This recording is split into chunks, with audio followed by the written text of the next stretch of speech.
प्यारे विद्यार्थियों, आज हम छठा व्याख्यान कर रहे हैं अंग्रेज अफ़गान संबंध। इससे पहले हम 5 व्याख्यान कर चुके हैं और यह उसी श्रृंखला में छठा व्याख्यान है। यदि हम विगत व्याख्यान की बात करें तो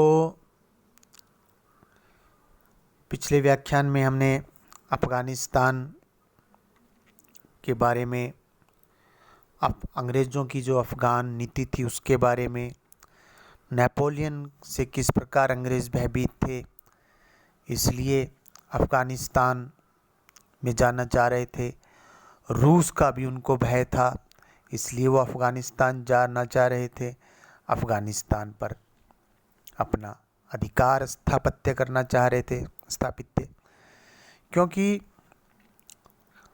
इस दृष्टि से सामरिक दृष्टिकोण से यदि अफ़गानिस्तान की हम बात करें तो आप जानते हैं कि उस समय पाकिस्तान तो भारत में था और जो भारत की जो प्राकृतिक सीमा थी, वो जो भारत का बॉर्डर था वो अफ़गानिस्तान को स्पर्श करता था और मध्य एशिया आने जाने के लिए यह एक रास्ता था। अंग्रेज़ों को भय था कि उधर से नेपोलियन भी आ सकता है, उधर से रूस भी आ सकता है। तो ये भय उनको अफ़गानिस्तान लेके जा रहा था। उन्होंने अफ़गानिस्तान का जो भागा हुआ जो एक राज परिवार का, उस शाह शुजा, वो उसको शासक बनाने के लिए अंग्रेज़ों ने अफ़गानिस्तान का शासक शाह शुजा को बनाने के लिए पंजाब के महाराजा रणजीत सिंह, शाह शुजा और अंग्रेज़, इनके बीच में एक त्रिपक्षीय उन्होंने संधि की। और फिर उसके बाद में 1 अक्टूबर 1838 को शिमला डिक्लेरेशन हुआ, जिसमें अंग्रेज़ों ने अफ़गानिस्तान पर बड़े मनगढ़ंत आरोप लगाए।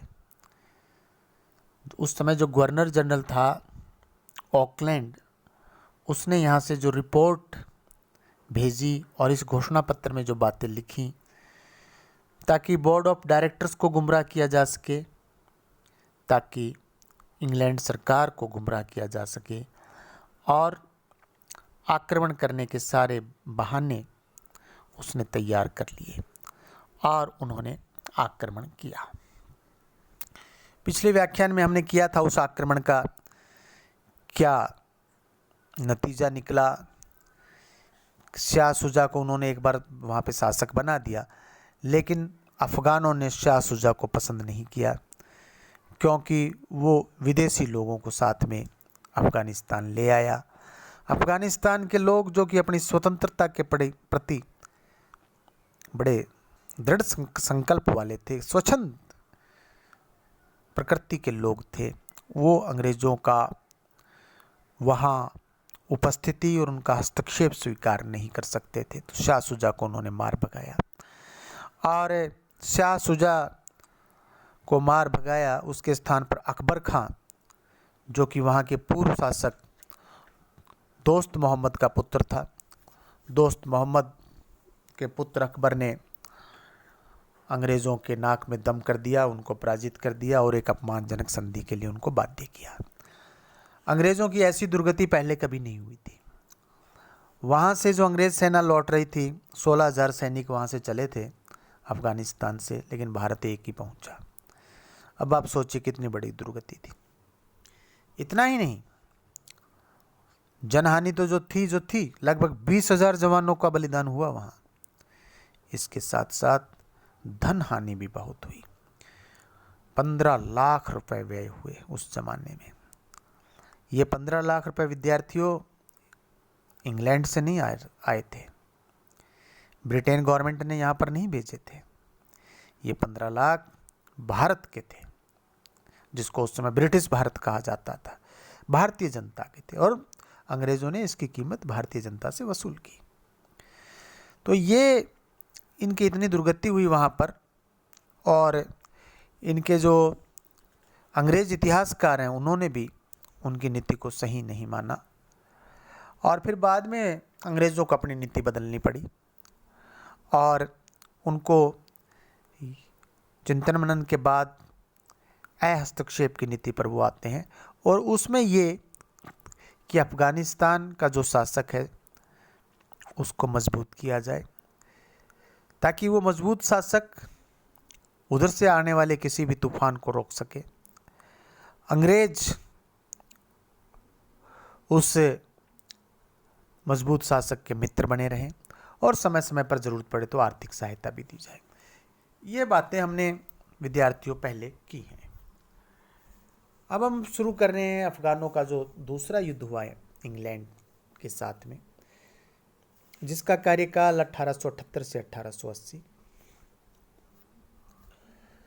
जॉन लॉरेंस, लॉर्ड मेयो एवं नॉर्थ ब्रुक, विद्यार्थियों स्लाइड में नॉर्थ बुट लिखा गया, क्षमा करना, इसको आप नॉर्थ ब्रुक पढ़ें, नॉर्थ ब्रुक।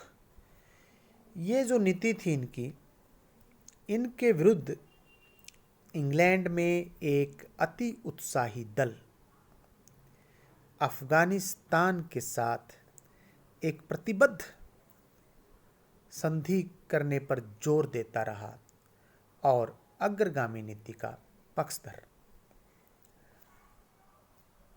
वहाँ के जो विचारक थे, बड़े जो पॉलिटिकल थिंकर्स थे, जो राजनीतिक मामलों के विशेषज्ञ थे, बार्टल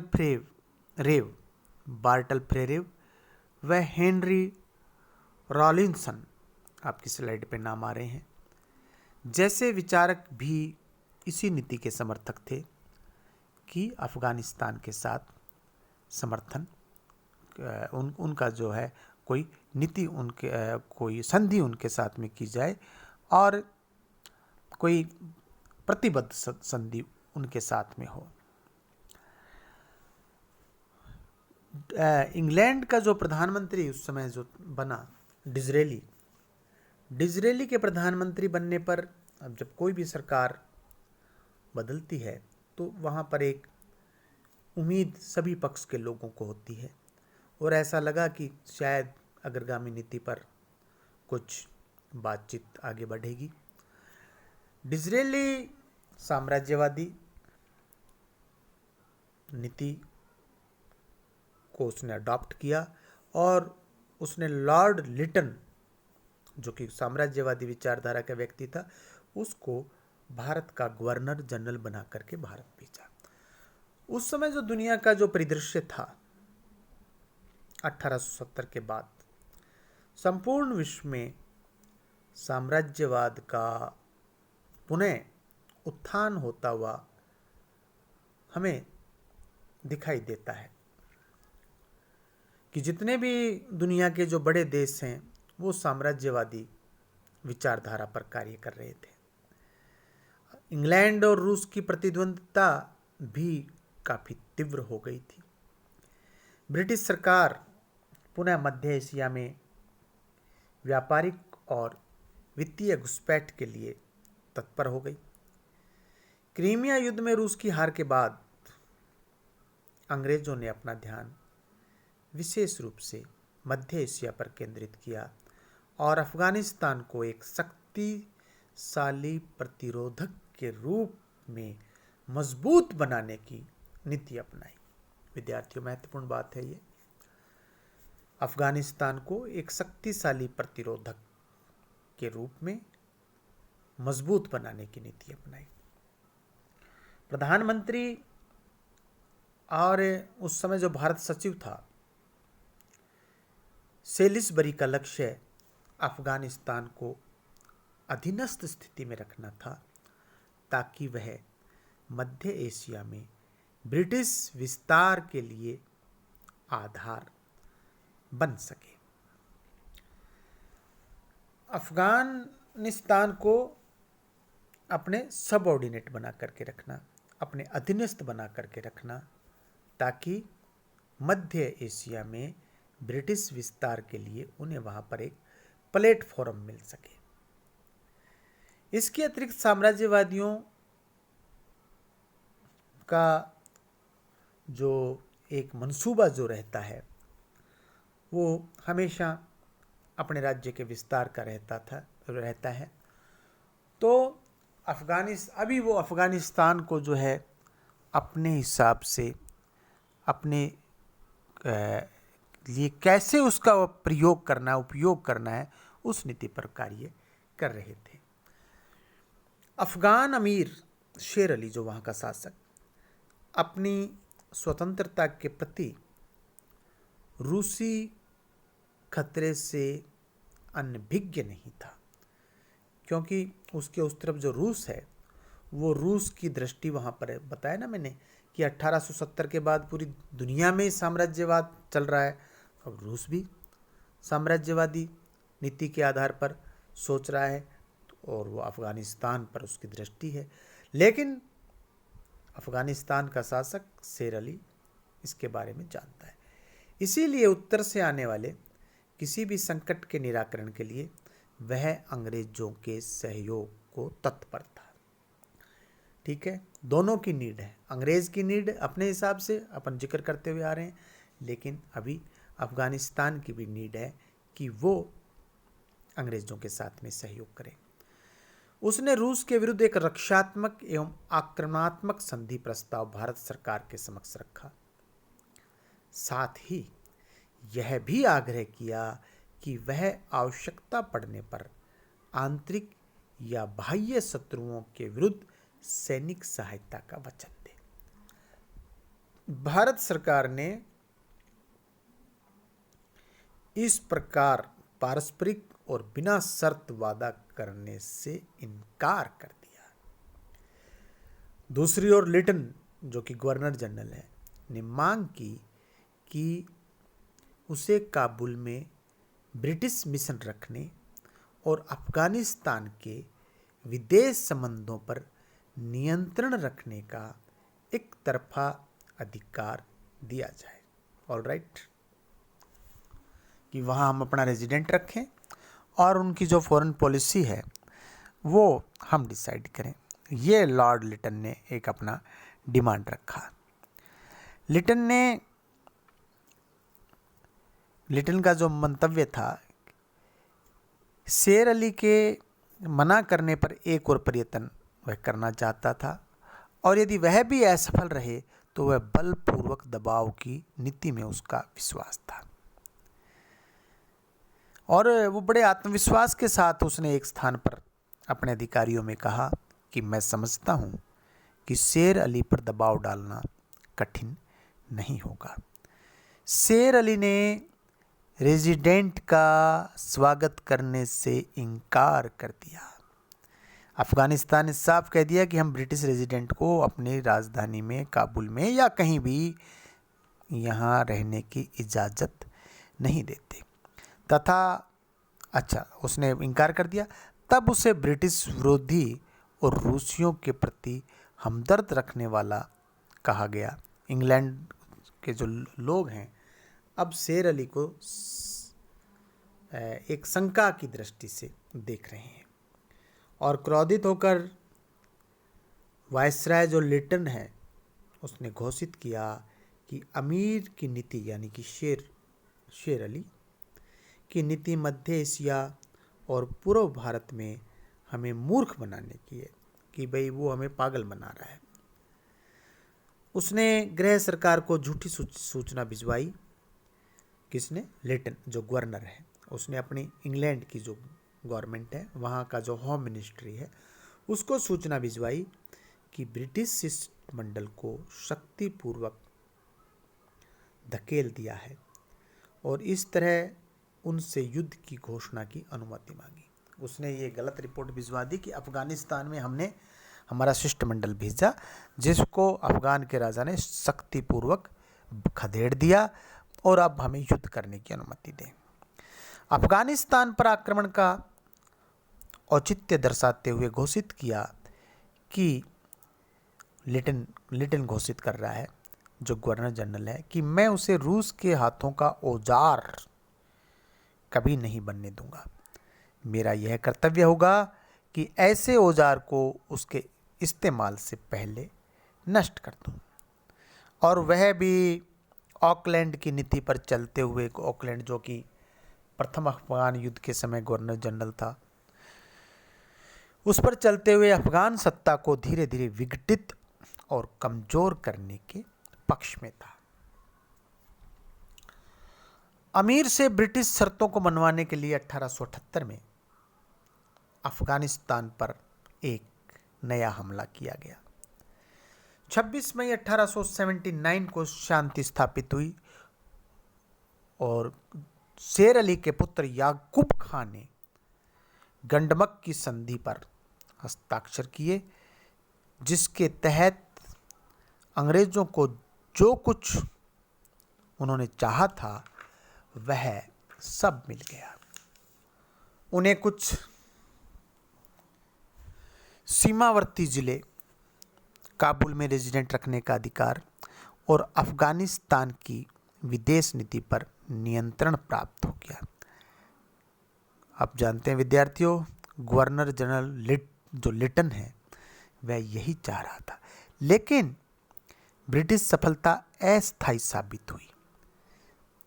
अफगानों के राष्ट्रीय स्वाभिमान को ठेस पहुंची और एक बार फिर उन्होंने अपनी स्वतंत्रता के लिए अफगानों ने विद्रोह कर दिया। 3 सितंबर 1879 को ब्रिटिश रेजिडेंट मेजर लुई केवेंग्री और उसके सैनिक रक्षक दल पर अफगान सैनिकों ने हमला किया तथा उन्हें मार डाला। अफगानिस्तान पर जनरल रॉबर्ट्स के नेतृत्व में पुनः आक्रमण कर काबुल पर अधिकार कर लिया। इस दौरान अफगानिस्तान में अराजकता बनी रही। ऐसा कोई नहीं था जिससे संधि की वार्ता की जा सके। अब इंग्लैंड संधि करे तो किससे करे? अराजक स्थिति में अफगानों ने अपना पक्ष स्पष्ट कर दिया।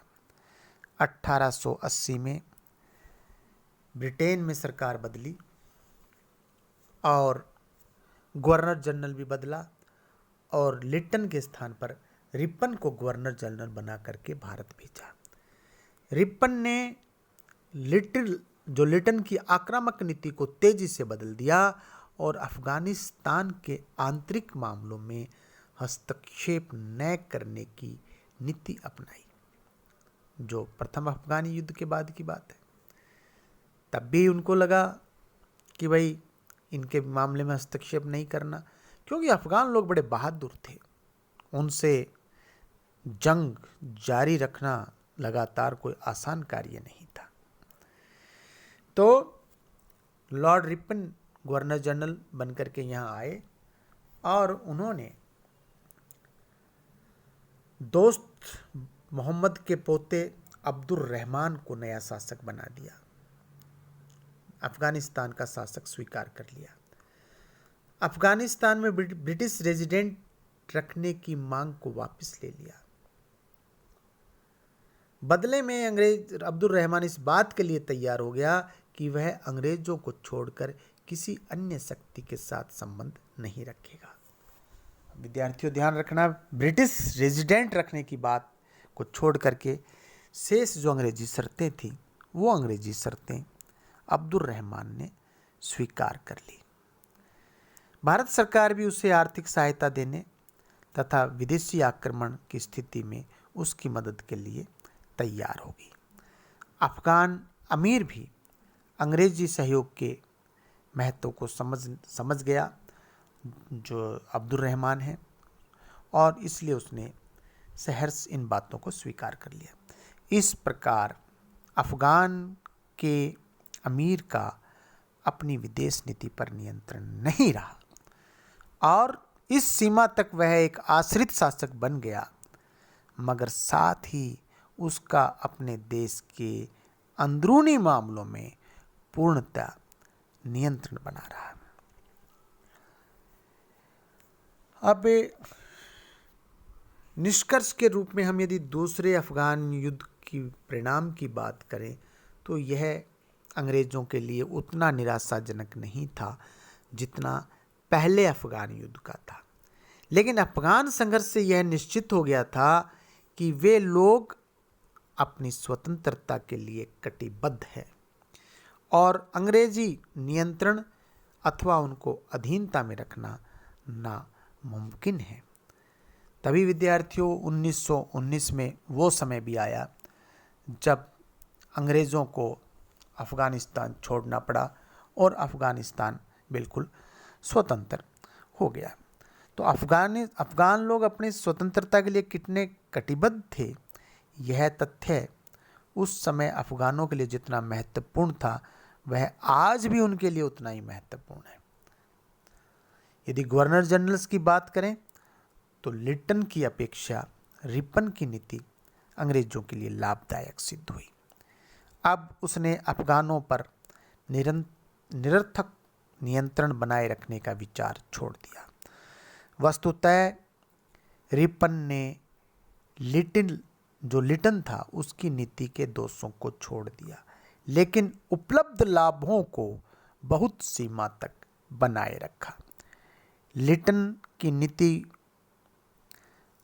अफ़गानिस्तान वो के टुकड़े करना और काबुल में अंग्रेज़ दूत रखना, वो इस पर अड़ा रहा। लेकिन रिपन जो है उसने अपना एक लचीला रुख अपनाया और उसने उनके जो एक शर्त थी कि रेजिडेंट हम यहाँ नहीं रखेंगे, उसको स्वीकार कर लिया और शेष बातों के लिए अब्दुल रहमान को खुश कर लिया। तो ये लॉर्ड जो रिपन है उसकी नीति की बहुत बड़ी उपलब्धि है। विद्यार्थियों, हमारा जो ये टॉपिक है अंग्रेज़ अफ़गान संबंध, इसके साथ ही समाप्त होता है। आप सबका बहुत बहुत धन्यवाद।